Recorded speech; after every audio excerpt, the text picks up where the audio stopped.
Breakdown of the sixth tradition of Alcoholics. Anonymous. Cooperation. Yes. Affiliation. No.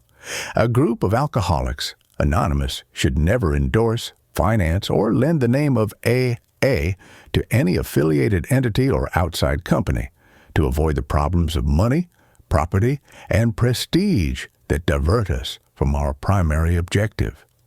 It is important to begin to glimpse what we should do regarding trying to endorse, finance, or lend the name of Alcoholics Anonymous for other types of purposes that, as we stated earlier in the fifth tradition, our only primary objective is to transmit this message of life to those who still do not know it, and in the process, maintain our own sobriety.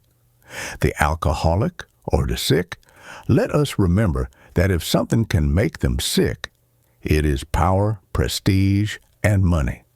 Since their disability as a human being, and due to both emotional and material deficiencies, in some cases, this situation drives us crazy, and they begin to make decisions without seeing or taking into account the common good of the AA community. Knowing that we had the solution or alternative for alcoholism, drug addiction, and some other almost emotional problems, it was very normal for us to believe that we had the remedy for various issues. It was thought in the early days of Alcoholics Anonymous that we could finance and mix our name with companies or people who were interested in addressing the problem of alcoholism. It was even thought that it was a great responsibility on the part of the AA community to support these types of social movements, which were in favor of people stopping drinking alcohol. At one point, it was considered to start educating people about this problem that, although personal, would eventually become a social and health issue. It was even thought to draft books for schools and doctors with the aim of keeping them informed about the disease. It was logical that all these thoughts and actions had the purpose of achieving financing for Alcoholics Anonymous and providing the funds to continue transmitting the message. As within these grandiloquent thoughts, it was even considered to gather the terminally ill alcoholics from the slums, select those who could recover, and put the others in a kind of quarantine where they could earn a living. It was thought to rewrite the laws of the country and have alcoholics recognized as sick, no longer imprisoning them, and judges would place them on probation under our custody. We would bring to the light of Alcoholics Anonymous the dark regions of drug addiction and criminality. We would form groups of depressed and paranoid people. The deeper the neurosis, the better. It was evident that if alcoholism could be overcome, drug addiction could overcome any other type of problem. Embraced on one side by religion and on the other by medicine, we would reconcile, and since we had learned to live with such happiness, we could teach everyone else to do the same. Our AA society could become the vanguard of the new spiritual advance. We could transform the world. If we AA had these dreams, these utopian dreams that the sick usually have, it can be transferred to their daily life, or in its absence, with their recovery, since we are very prone to imagine and use imagination for our grandiloquences. What we did not take into account is reality, our mediocrity, and mental perversity. We have always been bankrupt idealists. We tend to do good things while hiding bad things and vice versa. When trying to implement these great ideas that we had at the time, a great confusion began to be created within the AA community.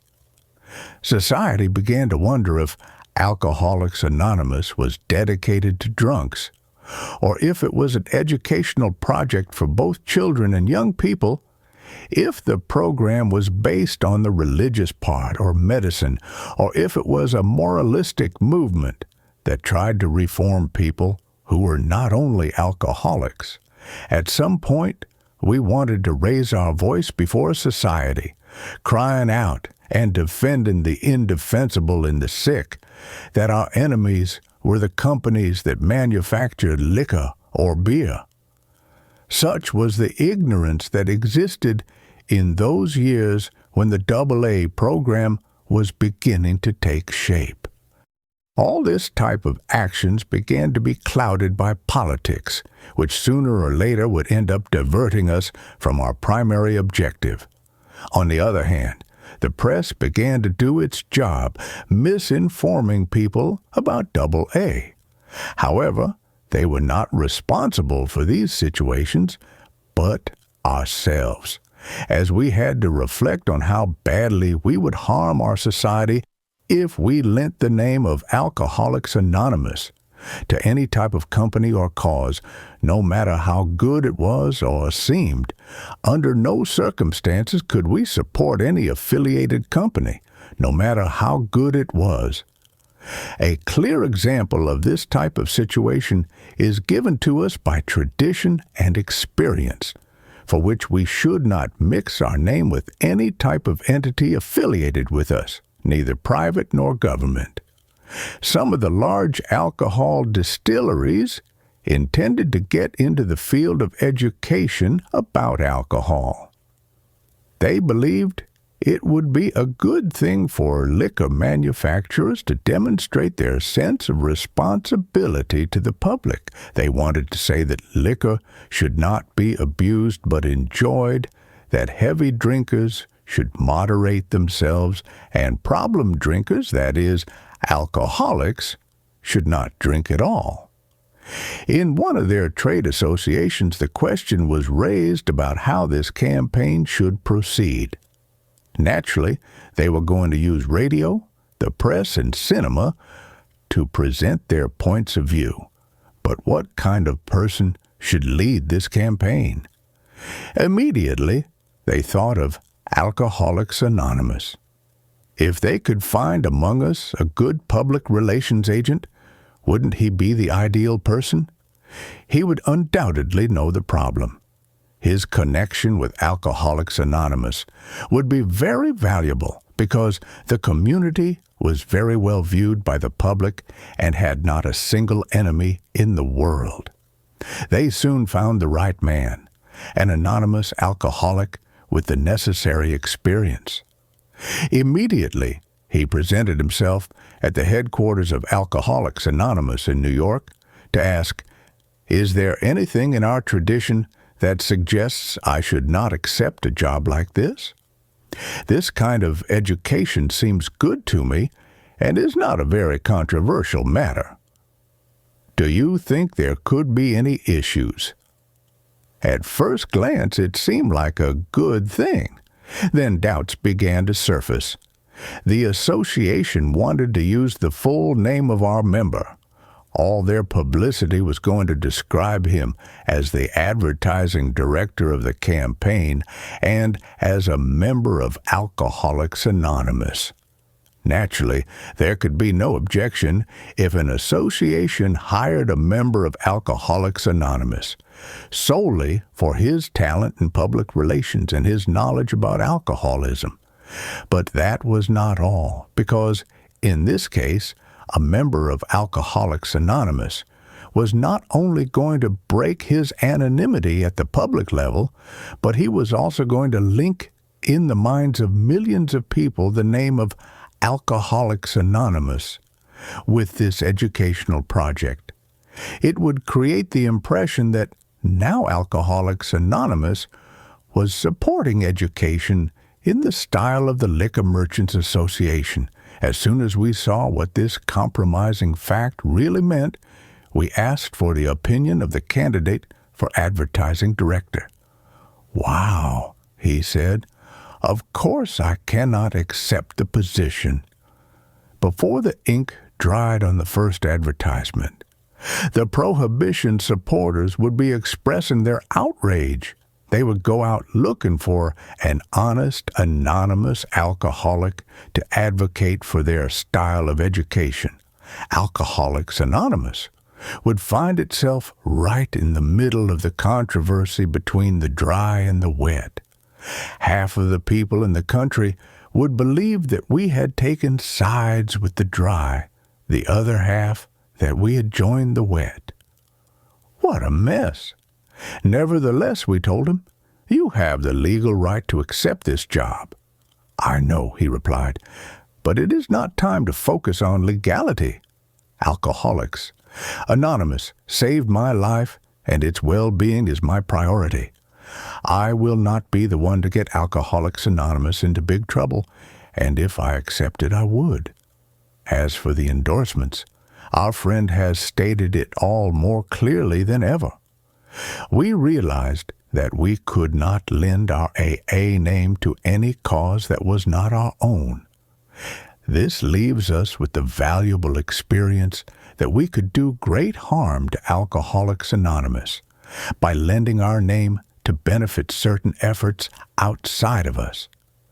As we well know today, we have a main objective, which is to transmit this message of life. Trying to mix them in public controversies or in situations that are not about stopping drinking will create confusion and disorientation in people. Currently, despite the fact that there are more recovery alternatives than in the past, there is more ignorance and misinformation, as people really do not know what Alcoholics Anonymous is. The fact that some movements work with our recovery program does not mean that they are Alcoholics Anonymous groups. These types of entities only work or support our recovery program, which is why it is not good and they are not allowed to use our name, as this begins to distort the information for people. We must be careful, not of society, but of ourselves. Hello, we hope you are enjoying the peace and tranquility that our 36 spiritual principles give us. We send you a big hug and invite you to subscribe to the channel, as well as leave us in the comments what you thought of this tradition and what lesson it has left you. We wish you happy 24 hours, and until next time, thank you for joining us on this spiritual journey toward recovery. If you have found value in our content and would like to continue exploring topics related to Alcoholics Anonymous and personal transformation, we invite you to subscribe to our channel. Don't forget to turn on notifications to receive alerts for our new videos. Together, we can build a community of support and hope. Until next time, and take care.